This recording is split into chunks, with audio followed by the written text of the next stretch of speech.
Sir ಹಾಗೇನೆ ಒಂದು ಕೊಡೆನ ಮನೆಯಲ್ಲಿ ಪರ್ಮನೆಂಟ್ ಆಗಿ ಇಟ್ಬಿಟ್ಟಿದ್ರಂತೆ ನೀವು. ಅಲ್ಲ, ಅದು ಕೊಡೆಗಳು ಫ್ಯಾಮ್ಲಿಯಲ್ಲಿ ಅವರು ಫೋಟೋ ನೋಡಿದ್ನಲ್ಲ, ಆ ಕೊಡೆ ಓಪನ್ ಮಾಡ್ತಿದ್ದಿಲ್ಲ ಅಂತ ಹೇಳಿದ್ರು ಅವರು. ಡ್ರಾಮಾ ಮಾಡ್ತಿದ್ವಿ ನಾವು. ಆ ಕೊಡೆ ಬಿಸಿಲು ಬಂದರೂ ಓಪನ್ ಮಾಡಲ್ಲ, ಮಳೆ ಬಂದರೂ ಓಪನ್ ಮಾಡಲ್ಲ. ಆ ಥರ ಕೊಡೆ ಯಾವಾಗೂ ಕಟ್ಟಿದ್ದು, ಅದು ಮೇಲೆ ರೋಲ್ ಸುತ್ತಿದ ಕೊಡೆಗಳು ಕೈಯಲ್ಲಿ ಹಿಡ್ಕೊಂಡು ಡ್ರಾಮಾ ಮಾಡಿದ್ದು ಫೋಟೋ ನಾನು ನೋಡಿದ್ದೆ.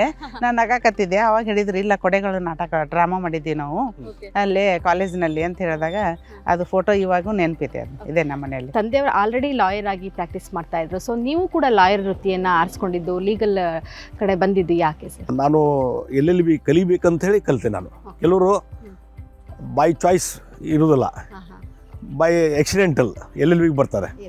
ಆದರೆ ನಾನು ಬೈ ಚಾಯ್ಸ್ ಇದನ್ನು ಕಲಿಬೇಕು, LLB ಆಗಬೇಕು, ಅಡ್ವೊಕೇಟ್ ಆಗಿ ಪ್ರಾಕ್ಟೀಸ್ ಮಾಡಬೇಕು, ಜನರಿಗೆ, ಜನಸಾಮಾನ್ಯರಿಗೆ, ಬಡವರಿಗೆ ನ್ಯಾಯ ಕೊಡಿಸ್ಬೇಕನ್ನುವಂಥ ಉದ್ದೇಶದಿಂದಲೇ ನಾನು ಅಡ್ವೊಕೇಟ್ ಆಗಿದ್ದೆ. ಓಕೆ, ಎಷ್ಟು ವರ್ಷ ಪ್ರಾಕ್ಟೀಸ್ ಮಾಡಿದ್ರಿ ನೀವು? ಎಷ್ಟೆಲ್ಲ ಕೇಸಸ್ಗಳನ್ನ ಅಟೆಂಡ್ ಮಾಡಿದ್ರಿ? ನಾನು ನೋಡಿ ಸುಮಾರು 15ರಿಂದ 16 ವರ್ಷ ಪ್ರಾಕ್ಟೀಸ್ ಮಾಡಿದೆ.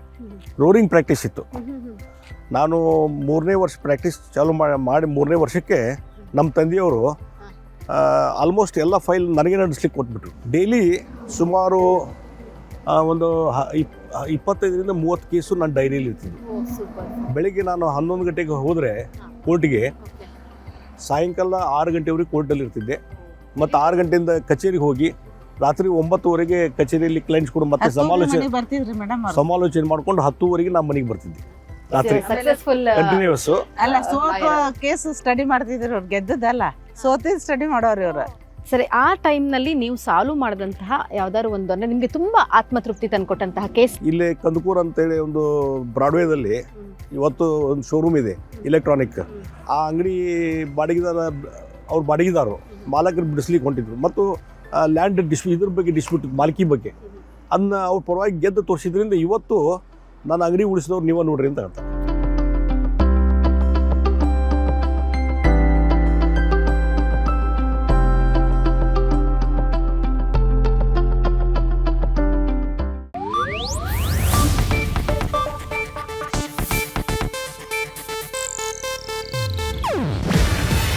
ಇದು ಏಷ್ಯಾನೆಟ್ ನ್ಯೂಸ್ ನೆಟ್ವರ್ಕ್ ಪ್ರಸ್ತುತಿ. ನೀವು ನೋಡ್ತಿದ್ದೀರಾ ಏಷ್ಯಾನೆಟ್ ಸುವರ್ಣ ನ್ಯೂಸ್.